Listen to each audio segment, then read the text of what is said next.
try and get an understanding of why you believe that a special prosecutor is merited in this case, notwithstanding the fact that no senior administration official is even alleged to be part of the wrongdoing. And so I just want to walk you through. I just want to walk you. I still have the floor. I don't know. I mean, I don't know if the factual predicate is correct. Go on. Sir, I still have the floor. I just want to walk you through your testimony here. Now, on page 2, you stated, we should all be happy if the president is correct when he assured us that there is not even a smidgen of corruption regarding Lois Lerner and the IRS targeting of Tea Party groups, correct? Mm-hmm. And then you stated that the problem is that there are many suggestions of much more than a smidgen of evidence, correct? Yes, sir. And then you make the point that because apparently the information that exists out there has not been forthcoming, is the word that you use, we've got to have a special prosecutor, right? That's the conclusion that you draw on page 3 of your testimony, correct? Well, you know, pages 3, and it's not just not forthcoming. I give examples on pages 3 to 4. I appreciate that because I appreciate that because we're going to get. I'm in the middle of the sentence. We're going to get into those examples. Okay. I'm sorry. What? You answered the question. We're going to get into those examples. Now. All right. You believe in the sanctity of the United States Constitution, correct? Yes. And within the United States Constitution, there's a Bill of Rights incorporated in that document, correct? Yes. And as part of that Bill of Rights, there's a Fifth Amendment, correct? Yes.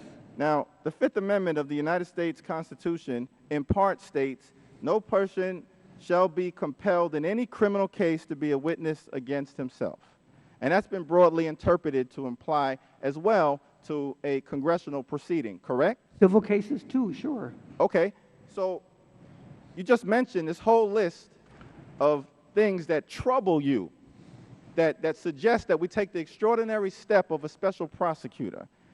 And I just, for the life of me, am flummoxed. I can't understand. At the top of that list, presumably, because you believe it's the most significant piece of evidence, you say, Ms. Lerner pled the Fifth Amendment and refused to testify before Congress.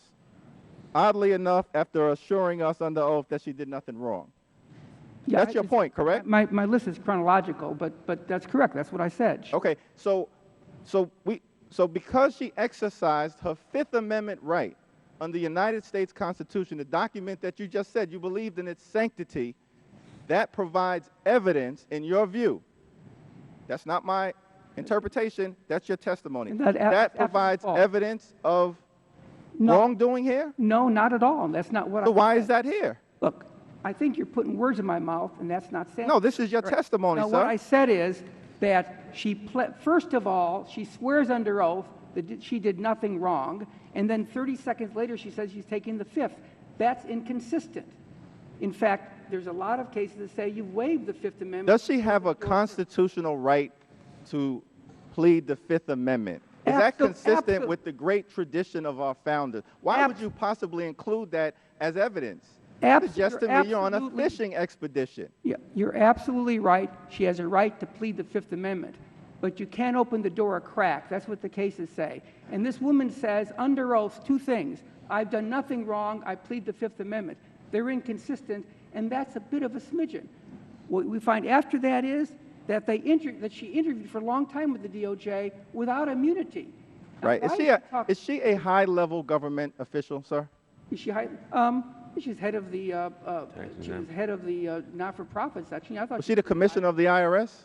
Was she commissioner? No. The commissioner of the IRS at the time actually was a Republican appointed by George Bush, correct? Maybe. The IRS is supposed to be nonpartisan. Okay. And now she's not the Secretary of the Treasury, correct? No. She didn't have any high-level position in the White House, correct?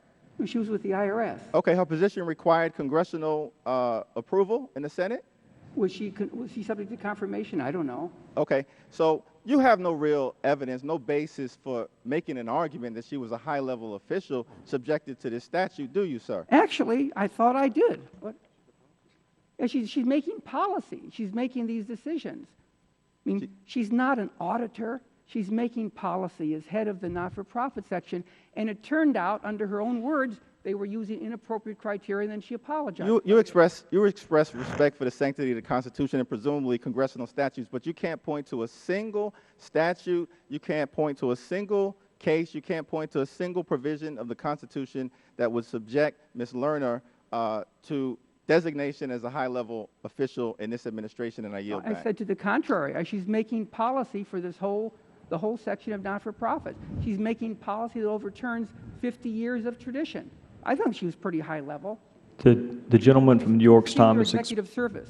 The gentleman from New York's time has expired. The chair will now recognize the gentleman from Ohio, Mr.